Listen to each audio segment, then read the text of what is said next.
We're back, and I've got a coffee. What are you doing? Pat's in. Welcome, Pat. Pat's new. Engineer, dolphin trainer.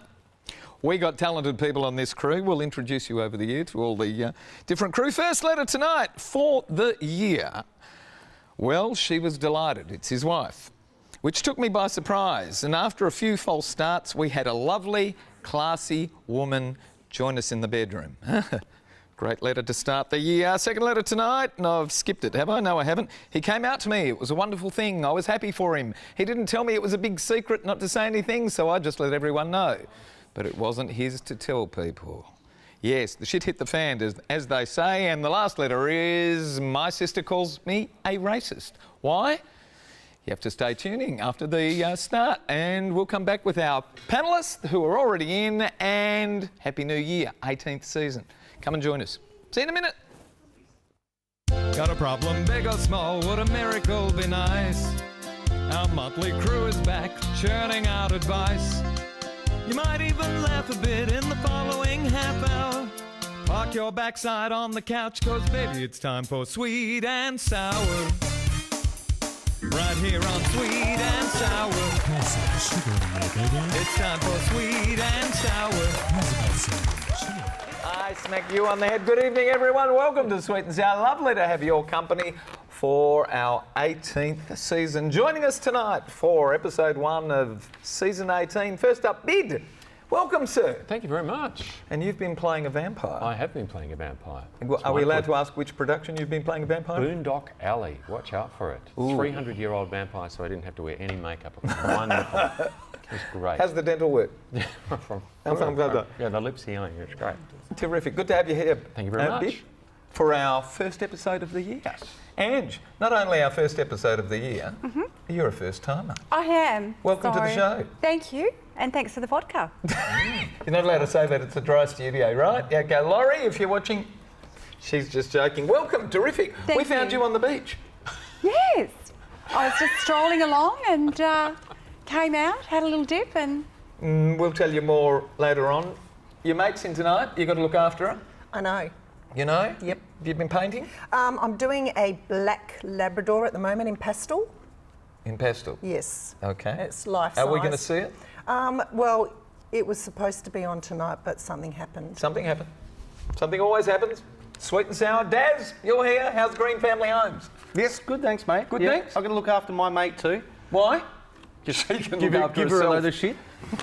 Have you seen the very first letter of the year? I have. And yes. in a word?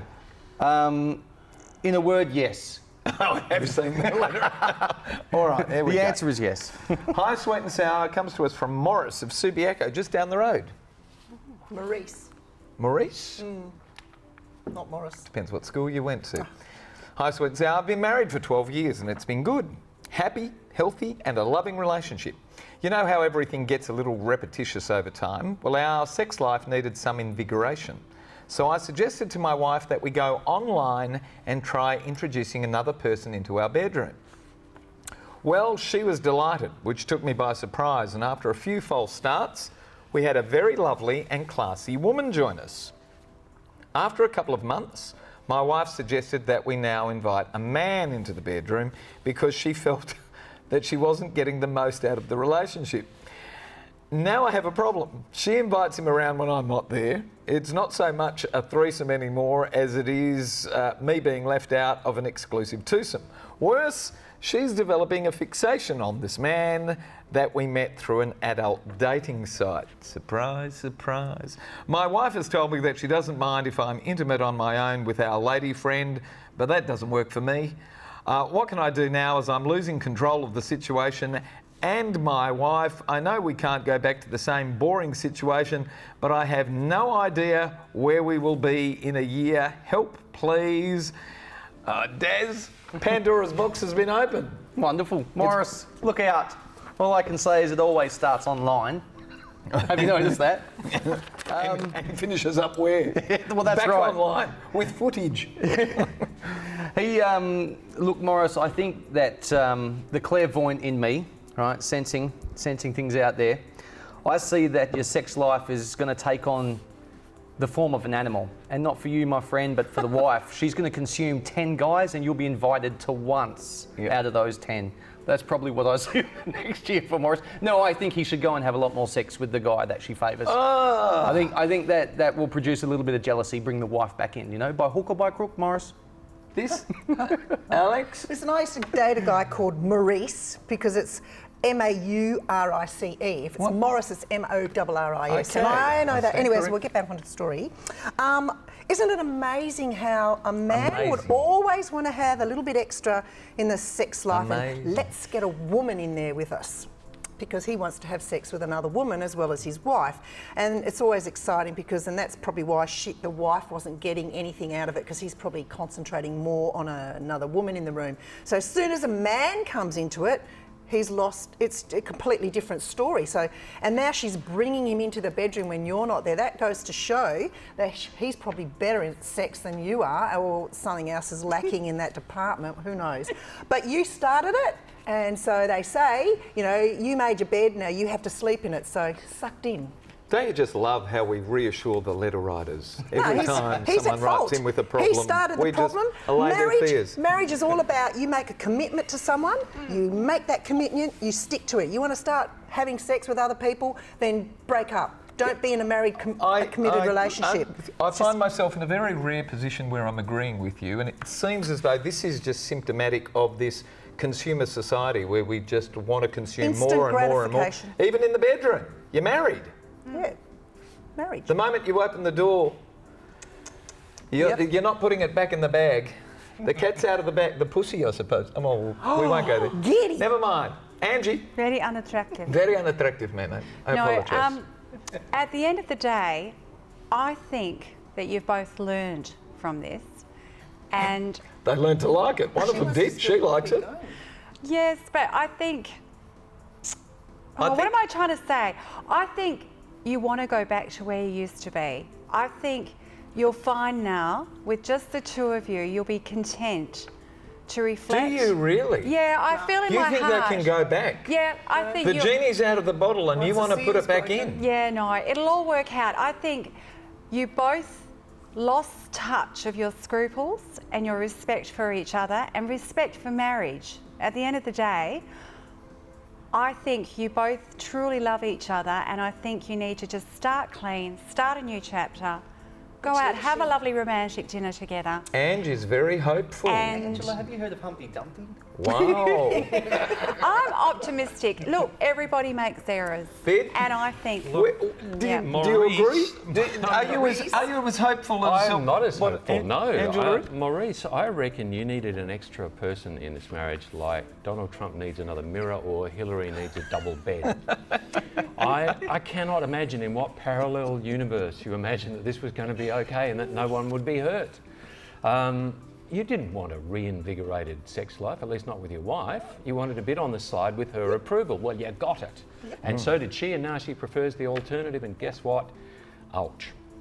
My advice in the hopeful part is that you should go and see a counsellor and make sure that the two of you choose and focus on intimacy, for God's sake, not bonking, intimacy. Yes. That is your only chance. But don't be a drongo, a buffhead, or a dill, or possibly a duffer. Sorry, I just wanted to say those Australian Very words. good. I want Bring you- back those Australian words. I want you to write us a letter in about 2 years and tell us where you are at this point in time, because I don't think you're ever going to get it back. And when we come back after the break, we're going to be talking about whether you've got the right to out your friend or not.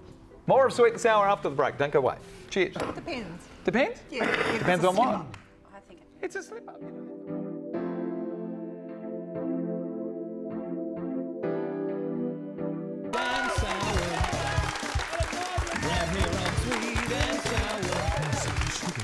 Welcome back to Sweet and Sour. If you'd like to send us a letter, send it to the address you're about to see on the screen right now, if I'm not mistaken, which is... There it is. I can't believe it. Ooh, I'm ghostly. Letters at sweetandsour.net.au. You can even look up our website as well and have a look at us there, which is sweetandsour.net.au. You can like us on Facebook, send us a little tweet, and you can even have a look behind the scenes on Instagram. And for everyone who does send us a letter and we discuss, we're going to send you to the movies, courtesy of our very gorgeous sponsor, Natalie Cameron of NRC Communications, who's with us for another year. And we're sending you to Gods of Egypt. Anybody seen the previews? No. Oh, I have. Looks good, yeah. I like it. Here we go. Letter 2. Jared of Carlton, Victoria writes into us. Dear Sweet and Sour, I feel awful, but I'm pretty sure it's not my fault. I'm one of those lucky ones. From the time I was aware, I've known that I'm gay. Very lucky me. Well, I was excited and happy for a close friend of mine who told me almost a month ago that he realised he was also gay. As I said, I was happy for him and didn't think anything of saying so to all of our common friends, and I even congratulated his brother and 2 sisters. And that's when everything hit the fan, because none of them knew and I spilt the beans. He phoned me and called me the worst names on the planet. He told me that I'd ruined his life and that I'm a gossiping old queen without any consideration for others. Yet he came out to me. It was a wonderful thing. I was happy for him. He didn't tell me it was a big secret not to say anything. I just let everyone know out of a sense of celebration, I suppose. Now I feel horrible. Was I wrong? I didn't mean to be hurtful. What can I do to make amends? It's just awful. As we said, Jared of Carlton in Victoria. What's he done wrong, Bid? Jared, I think there's plenty of blame and shame to go around. I believe your friend should have made it clear that this was new and private information. At the same time, I think you should have checked. You know what a momentous decision this is. You're a gay man yourself. I think you should have checked. You should have said something like, I can talk to your friends and family about this. It's okay, everybody knows. And I think his friends and family should have been much more mature about it. I mean, for goodness sake, it's 2016, no matter what their personal or religious views, surely what matters is this man is able to live an authentic, honest life for the first time. As for making amends, all you can do is take responsibility for what you did. So you did it out of love, you did it out of a certain joy that this man is living an authentic life now. And ask them the question, what would love do? It's one of the great questions to ask when a dilemma arises in life. And what would love do? whatever answer they give will tell you a heck of a lot about them. Ange, why do people run to the next bloke after they've heard something and spill the beans? What is it that's possibly innate in all of us that wants to go to the next bloke and say, guess what he just told me? What is that? Do you do that? No, I try to keep most things to myself, but sometimes life isn't perfect. And Never perfect. we are human and we tend to err. And at the end of the day, I think in your heart, you really feel you'd like to say, I'm sorry. I think a simple apology and let's go out and talk about it and say I'm sorry. I know that sounds very simple. No, very simple honesty. It's pretty good. You know, what else can you do? Sometimes I don't alcohol, you don't know. He might have had a few too many, maybe. I don't know. At the end of the day, I think it was a simple error, and he just needs to say I'm sorry. And mate, hey, let's just move forward. Simple error with devastating effects. Alex? No, No. Jared, you're not wrong. I don't think you're wrong because, you know, you state that he's a very close friend of yours, and anyone that's a very close friend of yours, he would have said, look, don't tell anyone, you're the only one I'm talking to, right? And that's what a close friend would do. And for him to ring you up and call you names and all that goes to show you that he's not a very good friend of yours.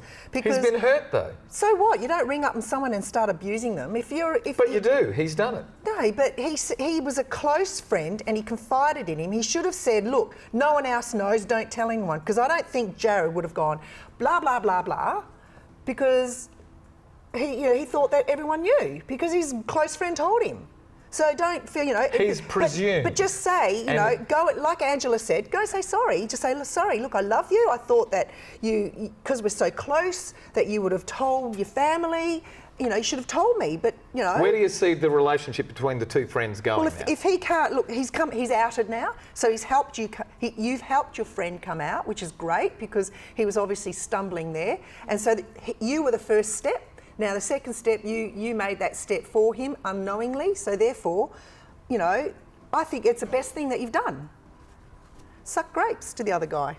You've outed someone without them Yeah, but it wanting to wasn't be meant. outed. He didn't do it purposely. He thought they knew. So you can't say to someone, "You're this," called him all these terrible names on the planet, when he just thought it's his close Well, friend. what's the lesson here, though, Des? Well, Jared's there. He's like, was I wrong? I didn't mean to be hurtful. See? You know, what can I do to make amends? And Jared, I can't sincerely say one way or the other if you've done the right thing by your mate. I haven't really been in that I situation. don't think he has. He's hurt him. And it depends how well you know someone. I mean, part of me says I would never just go blab because of the sensitive nature of the subject. But by the same token, do you expect that if you're in that situation?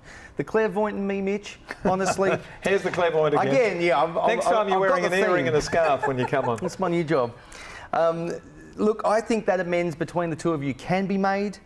I think I'm sensing something like it's going to have to hurt you to really bring that friendship and that bond back. I anticipate you're either going to need to buy some expensive art, either from Alex or some expensive Aboriginal art, I'm sensing, and that's the way that you'll gift. find a way back to the heart. You know, cat's A out of the gift. bag now, so Well, it'll be- maybe when he Isn't it? has actually come out to everything everybody, settles? he'll get over it. And maybe he'll thank you for it. But Yeah. at this point in time, he's hurting a bit Just because he leave him alone. doesn't know how to deal with it. Stay away from that. Again, you write to us in a couple of years and let us know how this one's going as well. When we come back, we're going to ask the question, are Aussies racist? And I'll ask the panel now. What do you guys think? No, we're not. You don't think so, I Dad? don't think we are. No. No, I don't think we are. No, we're going to chat amongst ourselves. Absolutely we are. Yeah. Are we Who do you racist? hang out with? Whether you're High level, sweet low or whether level? you're Yep. sour, We make sure you love tune in Casual on 10 racism. Mondays because we're sure to have something for everybody. Time for sweet and sour. Right here on Sweet and Sour. We can, indeed. Welcome back to Sweet and Sour. Straight into the letter. Hello, Mitch and panel. My sister calls me racist. I don't think I am. I don't think Australians are in general either, to be frank. I live next door to a wonderful Asian couple on one side and a hilarious bunch of very jolly, party all the time Greek people on the other. I probably know them. We all get to, where are they? Theberton, South Australia. No, I don't know. It's probably my sister, she lives in South Australia. Where we all get together a couple of times a year for various celebrations and always Christmas drinks. Why do I read in the newspaper that I'm a racist? Why do I read that Aussies are racist? I think it's a beat up by the media into which even my sister has been seduced. She thinks I'm racist because I don't think twice about hopping on the bandwagon and booing at the footy. Yep, I think even the Adam Good stuff was all a beat up by the media. Can you tell me, please, what makes Aussies racist? Because I just don't see it. Kira Lee of Theberton in South Australia. A very considered Hillary. direction to start with. Hello, Alex, come on. Hello, Hillary. Kiralee. We're trying. Listen, I don't know either because when I was a young girl, I used to be taunted for being half Italian because my mother was Italian, my father was Australian. And what makes us a racist? Gosh, you know, we're a multicultural society today. And I think we all fit in together. We've all, you know, you're going to have your die-hard Aussies and your die-hard Greeks and your die-hard Asians, and everyone's going to have their, oh, in the days we never did that. But I don't think today, I think we're getting more and more used to different cultures coming in. And that's all it is, And isn't it? It is. It's just Exposure and getting understanding. used to it. There's always going to be the radical few, and like we're experiencing with ISIS and all that, there's always and then they're going to, yes, the media gets on the bandwagon and they like to exploit it and make sensationalism reporting, and it's bad. And I'm really sick of the way how there's so much negativity in the world. So in you know? general, your view is I don't- racism in Australia exists? I think it only a minority, just like with anything else. Everything's a minority, and then when the media gets into it, then they make it into something that people start talking about. But I meet people that are not racist at all, and then of course you meet people that have got something that they say, and it's like, okay, that's your opinion, you're entitled to it. You know? Daz, you know, we ignore that portion of our community that's been ignored for the last 200 years because they're still doing it tough. And we have conversations that, you know, everybody says, oh, we're not racist and we treat them equally. And they say to us, you know, neither are we. But there's a big divide still socially. Oh, I think there's an undercurrent.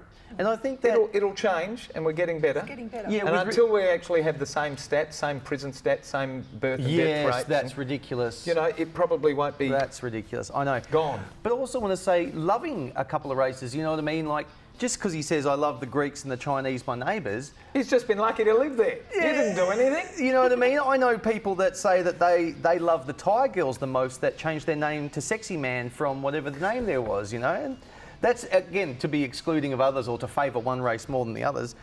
But that's a good test, though. You know, Yes. if you invite different nationalities around without even thinking about it, that's a good test. Yes, I think the clairvoyant in me says you're going to have a barbecue with the Chinese and the Greek neighbours in the future, but there will be a photo that goes viral as a result of it, and whether it's pro-Adam Goods or not, I'm just not willing to say. Kira Lee, all the best with it. I thought Adam Goods was terrific. He is. But you know what? But I'd still go to the footy and boo. He's a bloody crock. I know I'd boo but I louder just for all the idiots who believe in that shit. I mean, I'm not going to walk on He eggshells shouldn't have said because it's anything. silly. Exactly, that's my point. Bib? I think two things about the Goods thing. If you were booing Goods, you must have at least known that you were among racists. And if you're going to boo every public person who's a bit of a tosser, then you're going to have a very, very sore throat in Australia. I think the whole thing comes down to political correctness. It's insanity. It's gone way, way over the top. It's a cancer. In a democracy, you have the right to hold challenging, unpopular opinions. Some words and behaviours are flat out unacceptable. But as Evelyn Beatrice Hall said, I disapprove of what you say, but I will defend to the death your right to say it. That is democracy. Ultimately, a society is as sick as its secrets. If you push that sort of behaviour in one end, it's like a balloon, it bulges out at the other end. And history tells us that the most repressed societies are the ones with the deepest and darkest underbellies. So we've got to let some of this stuff out. We're getting better as a We're society. getting better. Yeah. We're getting We're getting better, more but and the more undercurrent tolerant. is there. Yeah, I believe we are. It's But yes, we are racist by nature. Yes, we are. We're all very tribal, aren't we? We're tribal. Why does it have Tribe, to have a yes, name? good point. Why label everything, you know? What do you like mean? Well, like Ellen DeGeneres is always saying, why do we have to be gay, straight, fat, skinny? Why can't we just accept everyone just as they are without labelling race or you're racist, can. you're I like opinionated, Gary's you're... tribal. You know? But that's a sophisticated thought, and that's about education. Well, yes, it's a sophisticated... You know, we've got the back of our brain, which is 2 million years old, and the front of our brain, which is only 150,000 years. And very few people use the front of their brain because it's easier to default to animal instincts, and that's what makes us tribal. And so when we exhibit racism, it's back here. When we start embracing people, it's sophisticated thought But up usually here. when people think, it just goes drop and out. But there's nothing wrong with your that. brain It's works? That's how mine works. We're hoping that something will drop out of Angela's That's what brain. someone said to me. Last word on this, Angie. Look, Kira Lee, at the end of the day, I think just be true to your heart. I think don't listen to the sensationalism from everybody else to do with the media. And I think exactly what Alex said, that word, what was that word? Race, what an awful word. Just forget about it. I think it's all overrated. I think people are very good at talking up a storm and making a mountain out of a molehill. Do you so at like the end of the day... this letter to give away? I cut you off. At the end of the day, what? Yes, at the end of the day, Kira Lee, I really like her letter. You want to give Yes, I Alan think Treves Kira limited Lee's- edition sunglasses to No, Kira Lee? hang on, which one? Ah, we got another one. Quick, you Yes, can look. no, number three. Number three? Yes. Bib? One. What was number one? Morris. Number one was Maurice. Maurice. Maurice. Sorry, Maurice. What did Maurice do? Maurice. Well, Threesome. it's not so much. Oh, the threesome. I Did thought you like it's- I Mo- thought No, it I like number stimulated two. I discussion. like Jared's Stimulated letter. discussion? You like what? Jared's letter, number 2. You know, letting the cat out All of the right, bag. Daz, last word, which one? Oh, I'm with Kim on this one. I think Marie's poor guy.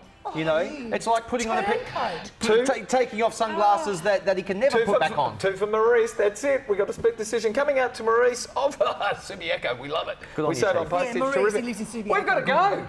We've got to go. Good night, Daz. Good night. Good night, Alex. Thanks very much for having us, Gaz. Well, terrific Great to start have you to on the the new first year. show. Thanks, Sid. Good night, Ange. Great.